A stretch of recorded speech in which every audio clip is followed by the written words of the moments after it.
기도 끝났어요. 자, 기도 시간에는 두 눈 감고 두 손 모으고 하나님 앞에 간절히 기도하는 것이죠. 다른 사람이 누가 왔는지, 다른 사람이 뭐라고 하는지 신경 쓰면 안 돼요. 찬양할 때는 열심히, 모르는 찬양이라도, 모르는 찬송이라도 열심히 따라서 해야지.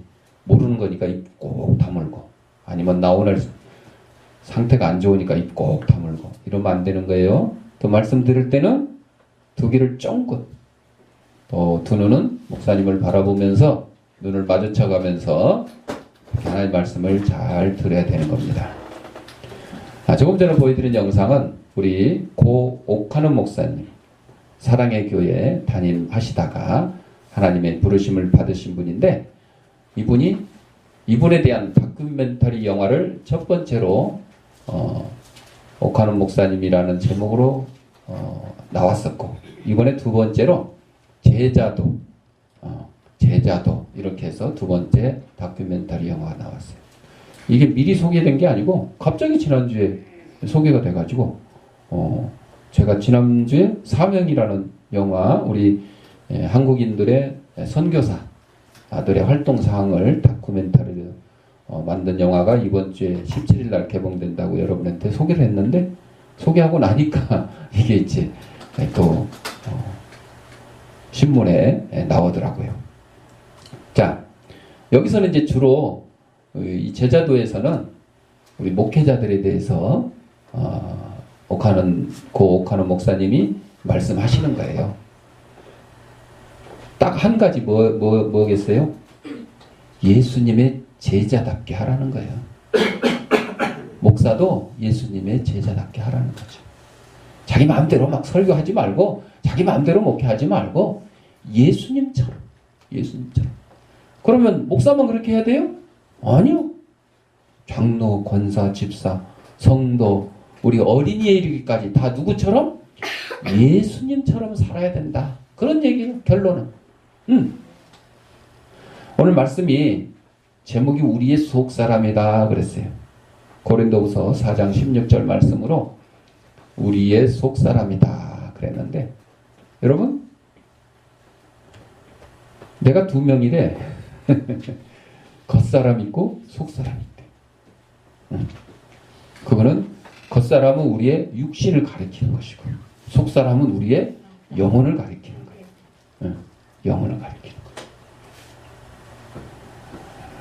오늘 본문의 말씀이 영혼에 기초한 확신인데, 부활과 종말에 대한 확신이 있는 사람은 육신이 외부적인 어려움으로 인해 고통을 당하겠지만 정신적으로나 영적으로는 오히려 더 새로워지고 더 든든해질 수 있다는 것이에요. 그런 사람은 현재 눈으로 보이는 세계만을 전부라고 생각하지 않고 보이지 않는 영원한 세계가 있다 하는 것을 깨닫게 되는 거예요. 그렇다고 현실 세계에 발을 대지 않고 뜬구름을 잡는 것을 말하는 것은 아닙니다. 우리가 이 세상 살아가는 동안에 여러분, 돈이 필요하면 돈을 벌어야죠. 공부가 필요하면 열심히 공부를 해야죠. 친구가 필요하면 친구를 사귀어야죠.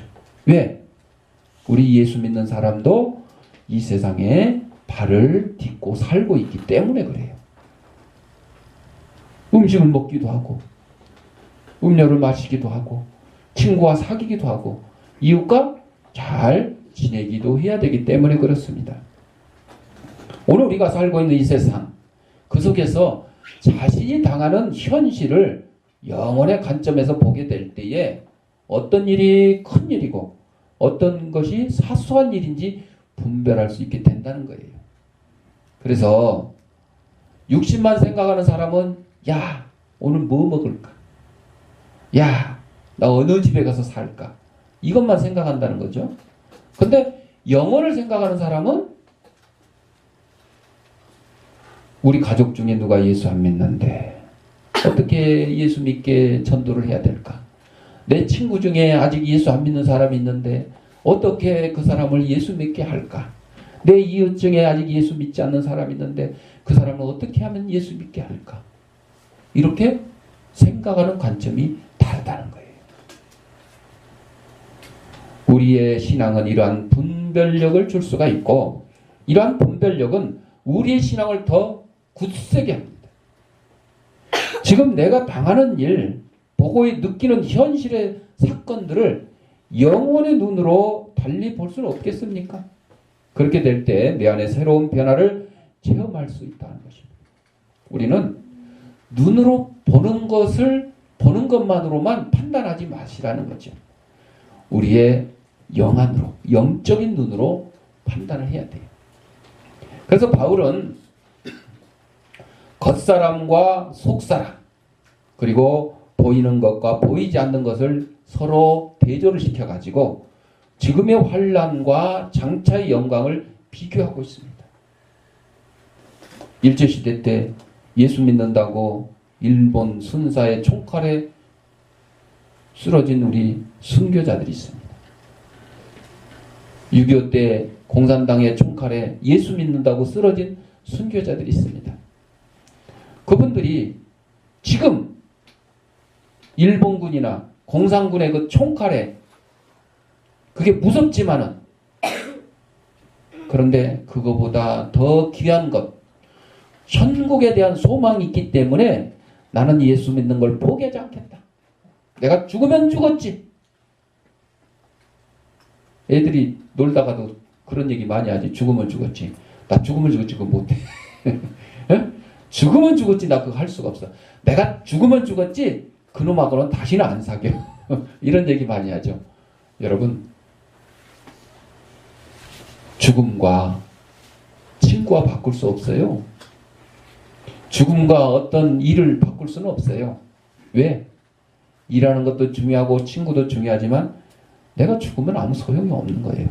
그런데 내가 죽어도 바꿀 수 없는 것이 있으니 그게 뭐예요? 우리의 믿음인 것이에요. 우리의 신앙인 것은 예수 믿는 거예요. 여러분, 우리 육신이 예수님 때문에 죽음을 당하더라도 날 봐. 내 육신이 예수 믿기 때문에 죽음을 당하더라도 나의 영혼은 영원한 영생이 있는 천국에 들어가는 거. 이것이 믿음인데, 내 육신 이거 살겠다고 예수 부인하고 그리고 결국은 천국에 들어가지 못하고 어디 들어가는 거예요? 지옥에 떨어질 수밖에 없다는 거죠. 그만큼 불행한 것이 없어요. 우리의 믿음이 이거예요, 여러분. 우리의 믿음이 육신적인 거 먹고 뭐 어떻게 뭘 입고 뭐 이게 아니고, 우리의 영혼이, 우리 육신이 이 세상 떠나는 날 과연 내 영혼은 천국에 영생의 자리에 들어갈 수 있는가? 이게 가장 중요한 문제입니다. 중요한 문제.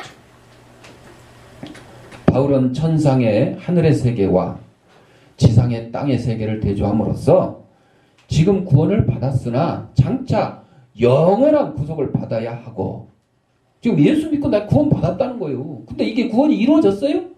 아직 안 이루어졌어요. 내가 지금 예수를 믿었어요. 예수님의 십자가의 보혈로 구원을 얻었다는데 이 구원이 지금 이루어진 게 아니에요. 소망이에요, 소망. 그렇기 때문에 또한 복음으로 말미암아 지금 하나님 나라가 이미 이 땅에 임했으나 아직 완전하게 이루어진 것은 아니고 장차 하나님의 나라가 임할 것에 대하여 말하고 있습니다. 이 땅에도 하늘나라가 임할 것은요, 예수님이 재림지로 이 땅에 다시 오셔야 임한 거예요. 지금 이 땅에 하늘나라가 임한 게 아니에요. 그렇기 때문에 우리는 이 땅에 소망을 두고 사는 것이 아니라 천국의 하늘나라에 소망을 두며 살아간다고 하는 것을 기억하시면서 날 봐. 기억하시면서 날 봐. 자, 우리 앞에 놓여진 시간들은 아직도 우리가 가보지 못한 미지의 시간들입니다. 우리 복음성가에도 있지만 내일 일은 난 몰라요. 내일 일은 난 몰라요. 아, 내일은 우리 학생들은 학교에 가야 되고, 직장인들은 회사에 가야 되고, 사업하는 사람은 사업하러 가야 되겠지. 계획은 있어요. 그러나 알 수가 없어요. 직장 간다고 했는데 지하철 타고 가다가 사고가 날 수도 있잖아요. 학교 간다고 했는데 가다가 다리를 다칠 수도 있잖아요. 사업을 한다고 했는데 아이 밤에 자고 일어났더니 그냥 누전사고로 사업장이 홀랑불에 탈 수도 있어요. 알 수가 없어요. 그렇다고 해서 우리는 아무런 계획 없이 막연히 될 대로 되겠지 하는 생각으로 미지의 시간으로 출발해서는 안 됩니다. 계획은 잡아야죠. 계획은. 그 계획이 바뀔 수도 있죠. 내 뜻대로 안 될 수도 있어요. 그러나 계획은 잡아야죠. 앞에 놓여진 시간들은 우리의 손길이 아직 미치지 않았다는 점에서 일종의 황무지라고 할 수 있습니다. 황무지가 뭐예요? 농사를 짓기 전에 그냥 돌이 넓어져 있고 잡초가 무성한 이런 땅을 황무지라고 그래요. 그거 황무지를 보면서 아 농사 짓기 글렀다 이러고 포기를 하면 농사 지을 수 있어요? 없지요. 어떻게 해야 돼요? 황무지를 개간해야 돼요.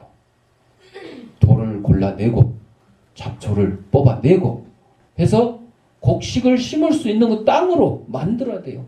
거름도 주고 그렇게 해서 농사를 지어야 훌륭한 소출을 얻을 수 있는 거예요. 미지의 시간에 대해서 우리는 황무지와 같은 이 시간을 두려워해서는 안 되는 거예요. 어떻게 개간하느냐에 따라서 거기에 농사가 잘 될 수 있고 안 될 수도 있다. 우리의 행복과 불행이 결정된다. 우리의 미래가 결정된다 하겠습니다. 그러면 우리는 이 황무지 같은 시간을 개간하여 빛나는 열매를 얻기 위해서 어떤 노력을 해야 되느냐? 노력을 해야 되겠죠. 아무 노력 않고 내가 천국에 들어갈 수 있겠어요? 어떤 각오로 개척의 첫 삽을 들어야 되느냐 하는 것이죠. 그것을 오늘 이 말씀을 통해서 배우는 것입니다. 여러분들, 여러분의 미래를, 여러분의 영생을 위해서 어떤 노력을 해야 되느냐? 그것을 오늘 배우는 거예요. 윗물이 맑아야 아랫물이 맑다 이런 속담이 있잖아요. 이것은 윗사람의 소행이 아랫사람에게 그 영향을 끼친다는 속담이에요. 부모가 잘해야 자식들도 잘 자라는 거예요. 부모는 텔레비전 보고 있으면서 애 보고 공부하라 그러면 그게 되겠어요? 안 되는 거예요. 모범을 보여라는 거예요. 얘가 공부할 때는 부모님이 최소한 신문이라도 읽든지 잡지라도 읽든지 소설이라도 읽든지 우리 교회 다니는 사람은 성경이라도 읽든지 이렇게 모범을 보여야 자식도 열심히 공부하는 것이지 자식은 그냥 책상 머리에 앉혀놓고 너 그냥 꼼짝 말고 공부해 그러고 엄마는 그냥 거실에서 TV 보면서 드라마 보면서 히끅거리고 있고 이거 안 되는 거예요. 모범을 보여야 돼요. 이게 윗물이 맑아야 아랫물이 맑다 하는 것입니다. 그래서 꼭 뒤에 부은 물이 발 뒤꿈치로 내린다 이런 말이 있어요. 뒤에 부은 물이. 또 효자는 효자를 낳고 불효한 자는 불효한 자를 낳는다. 믿어지지 않거든 다만 처마 끝에 물을 보라. 방울방울 떨어짐이 조금도 차이가 없지 않느냐. 윗물이 맑아야 아랫물이 맑다는 이 속도.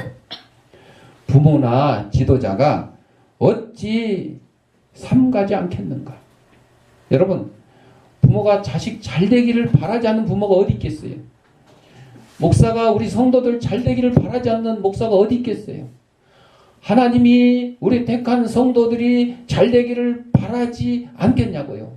바라고 있습니다. 그런데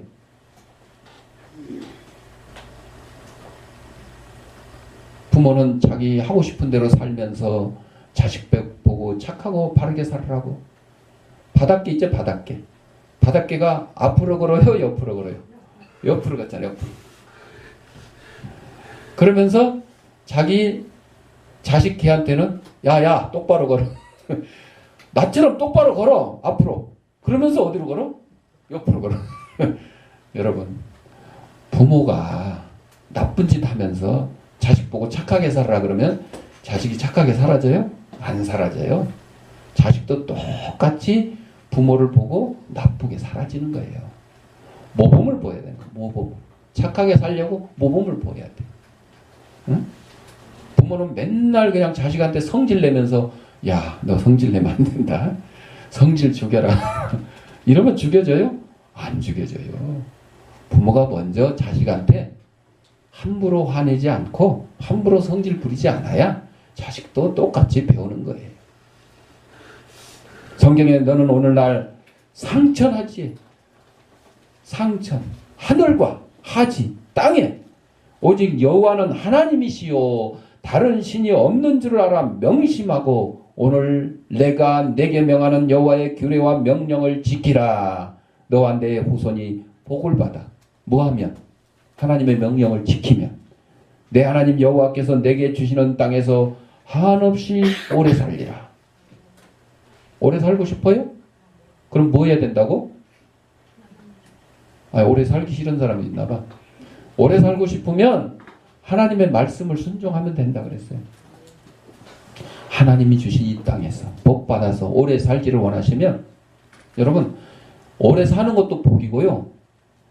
어떻게 보면 또 일찍 가는 것도 복이에요. 다 장단점이 있어요. 그런데 오래 사는데 나쁘게 오래 사는 거는 이거는 복이 아니에요. 하나님 말씀에 따라서 순종하면서 건강하게 오래 사는 게 복이에요. 장수의 복이라고 그랬잖아요. 장수의 복. 근데 반대로 일찍 가는 것도 복이에요? 왜? 이 땅은 불안전하잖아요. 병도 있고 나쁜 것도 많고 힘든 것도 많고 고난과 환난과 풍파가 많잖아요. 이 풍진 세상에서 빨리 어디로? 하나님 품으로 가는 것도 복이에요. 그러니까 여러분들 우리는요 일찍 간 사람들한테 아이고 오래 못 살아서 참 불행하다 이렇게 생각하지 마시고 예수 믿고 일찍 하나님의 품에 들어가신 분들 복이에요.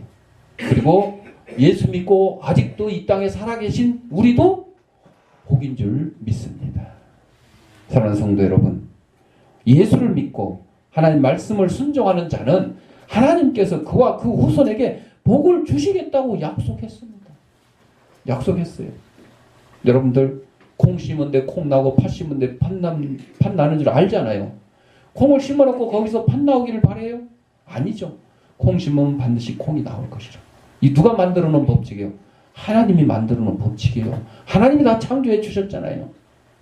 그렇기 때문에 하나님의 말씀에 순종하면 복을 받는 게 당연한 줄 여러분들 믿으셔야 됩니다.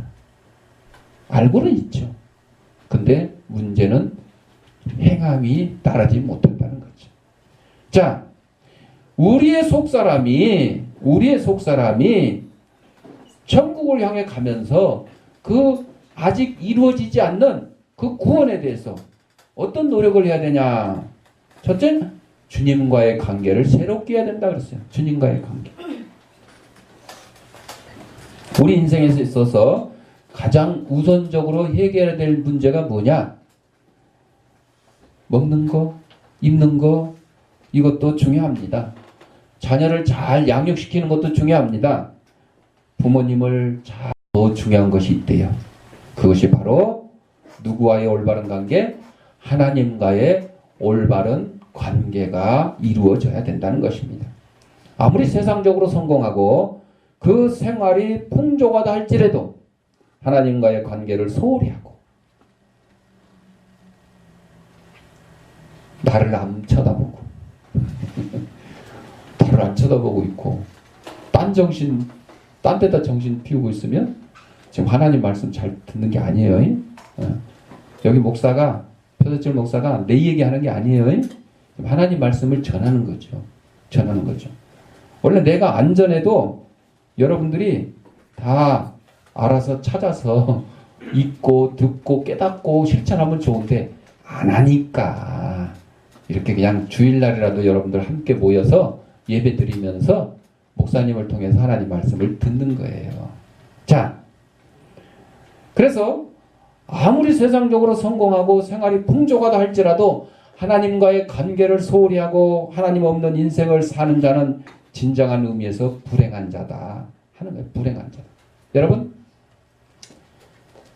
전 세계에 사람들의 행복 지수를 조사를 해보면 미국이나 영국이나 뭐 스위스 이런 나라들이 행복할 것 같아요? 아니요. 네팔, 방글라데시 어? 이런 나라들이 더 행복하대요. 그 나라들은 가난해요. 하루 세 끼 먹고 살기도 힘들어요. 그런데도 행복 지수는 훨씬 높대요. 그러니까 우리가 눈에 보이는 것들을 많이 가졌다고 해서 행복한 건 아니다는 거예요. 우리 대한민국이 세계 경제대국 11위라고 하는데 그것이 우리나라 국민들이 행복하냐? 아니라는 거예요. 아니라는 거예요. 맞습니다. 우리 예수 믿는 사람들은요, 무엇을 먹고 무엇을 입고 어디서 자고 좋은 차 타고 이게 행복의 기준이 아니라는 거예요. 어떤 게 행복의 기준이에요? 하나님과 나와 올바른 관계가 맺어져 있는 사람이 행복의 기준이 되는 거예요. 어떤 관계가 되겠어요?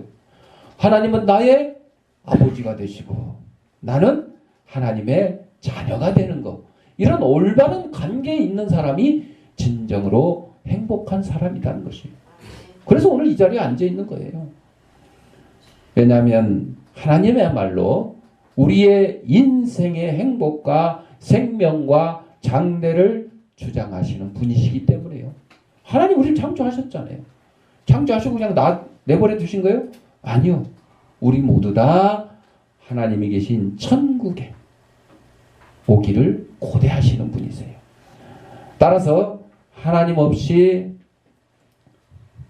마음대로 살고 마음대로 사는 그런 인생은 얼마나 위험스럽고 무가치인 존재인지 모릅니다. 따라서 우리가 진정으로 성공적인 인생을 살아가기 위해서는 하나님과 어그러진 관계를 회복해야 됩니다. 그리고 우리가 예배 다 끝나고 나서 기도할 때 그러잖아요. 생기야 너는 사방으로부터 내 몸속에 들어와서 하나님의 잃어버린 형상을 회복해달라고. 하나님 우리 인간을 창조하실 때 하나님의 형상대로 창조했다 그랬는데 거기서 말하는 형상은요, 이 겉모습이 아니에요. 겉사람이 아니에요. 어떤 사람? 속사람. 우리의 영혼을 얘기하는 거예요. 우리가 가지고 있는 품성을 얘기하는 거예요. 하나님이 사랑이시니 우리도 사랑할 줄 알아야 되는 거고, 하나님이 온유하시니 우리도 온유할 줄 알아야 되는 거고, 이것을 얘기하는 거예요.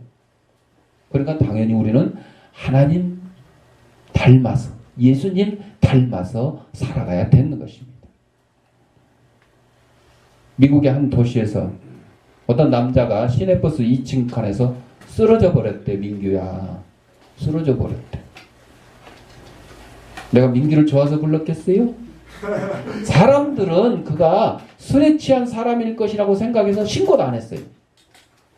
버스는 이 남자를 실은 채로 5번이나 그 구간을 왕복을 했고 그제야 한 친절한 시민에 의해서 신고되었습니다.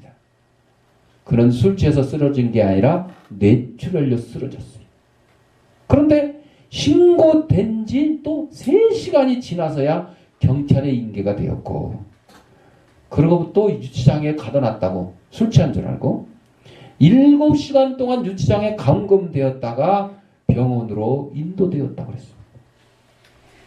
물론 병원 응급실에 도착한 이 사람은 사망하고 말았죠. 뇌출혈 위험합니다. 뇌에 혈관이 터진 거예요. 빨리 병원으로 옮겨가지고 수술하지 않으면 죽습니다. 이 얘기는 무슨 얘기냐? 우리가 살아가는, 이게 뭐 미국 사람뿐만 아니라 우리나라에도 그런 일이 비일비재합니다. 우리가 살아가는 바로 이곳이 삭막한 황무지와 같은 그런 곳이라는 생각이 들어요. 그래서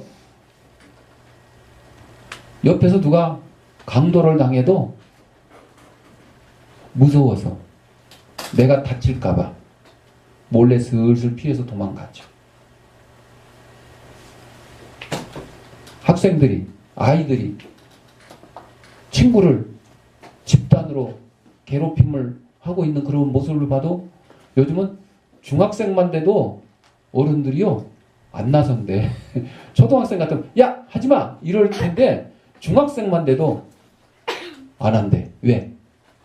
대여섯 명이 모여가지고 어른들 달려들어서 폭행을 하고 그런 일들이 신문 방송에서 나오기 때문에 그래요.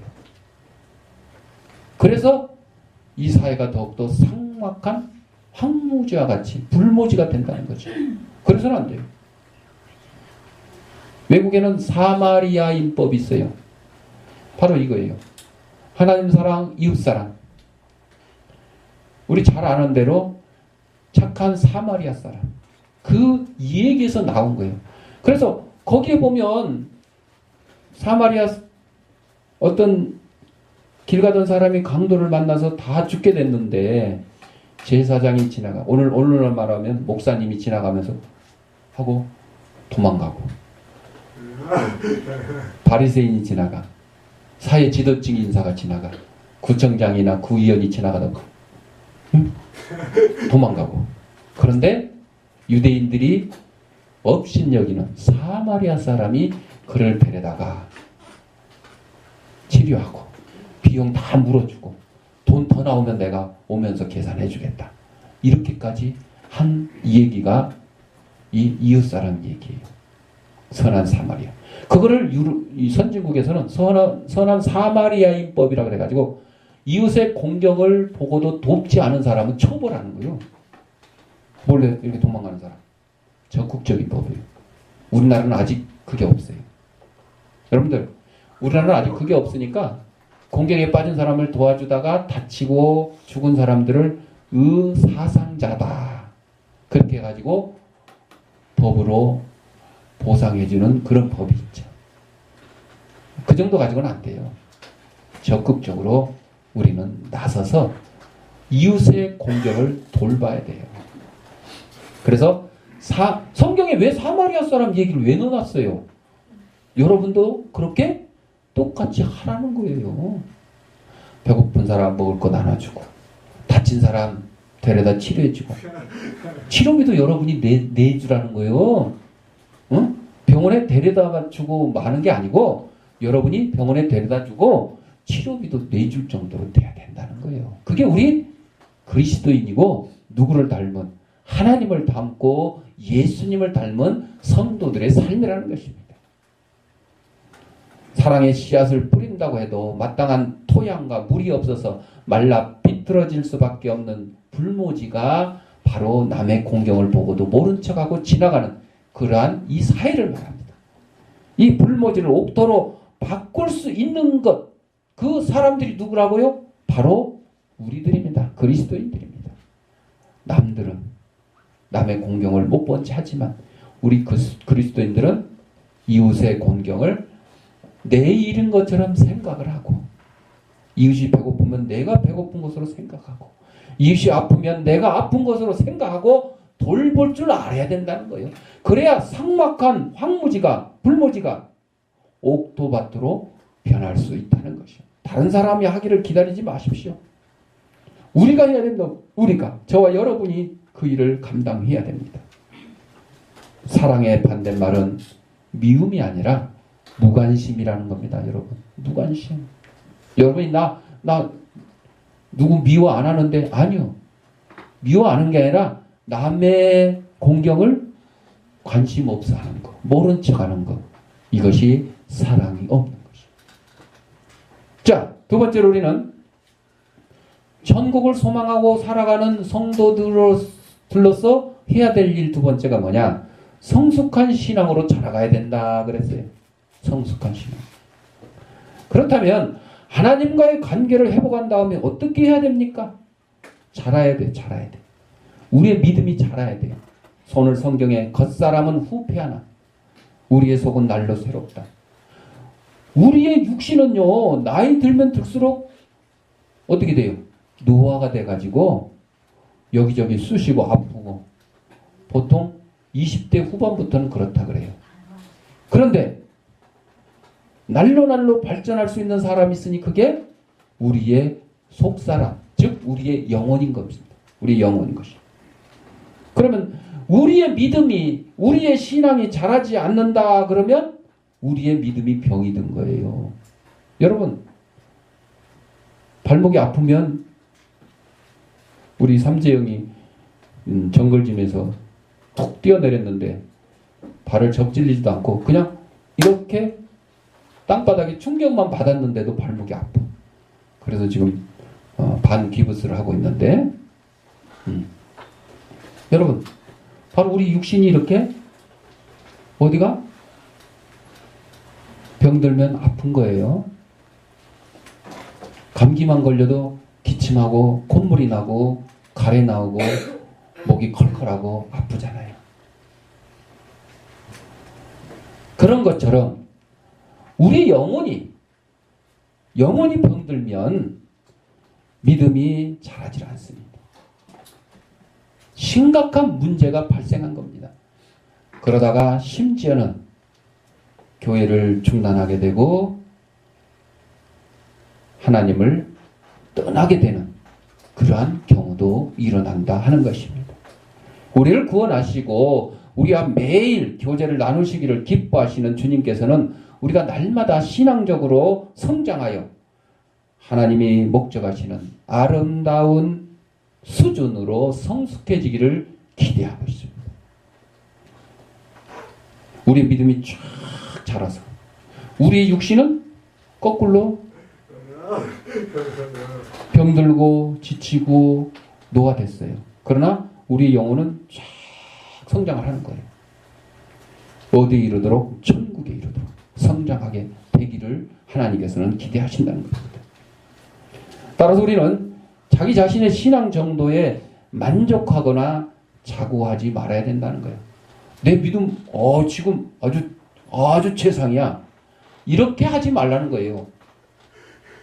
여러분, 우리의 믿음의 최상은 없습니다.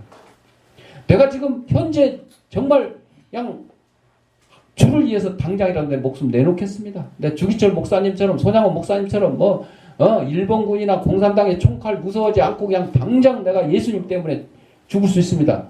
이런 믿음을 가졌다 그러면 그거보다 더 한 차원 높은 믿음을 갖기를 간구를 해야 돼요. 거기에서 만족하지도 말고 교만하지도 말아야 된다는 것입니다.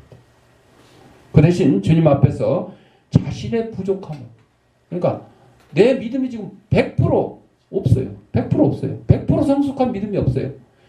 예를 들어 99%까지 갔다 하더라도 부족한 1%를 채우기 위해서 주님 앞에 기도해야 됩니다. 매일 신령한 표대를 향하여 달려나갔던 사도 바울의 건강한 신앙 자세를 본받아서 예수 그리스도 안에서 하나님이 위해서 부르신 부름의 상을 위하여 날마다 따라가야 됩니다. 주님께서 오늘 우리에게 새로운 날을 허락하시고 새로운 기회를 허락하셨습니다. 이제 우리는 두 번 다시 후회하는 인생, 아쉬움을 남기는 한 해를 만들지 말아야 됩니다. 허락받은 일을 시작하기 전에 먼저 마음과 생각을 새롭게 하십시오. 그리고 온 힘과 뜻과 정성을 다해서 하나님과 그의 나라 건설에 매진해서 예수 그리스도를 닮는 저와 여러분이 되시기를 바랍니다. 기도하겠습니다. 사랑과 은혜가 풍성하신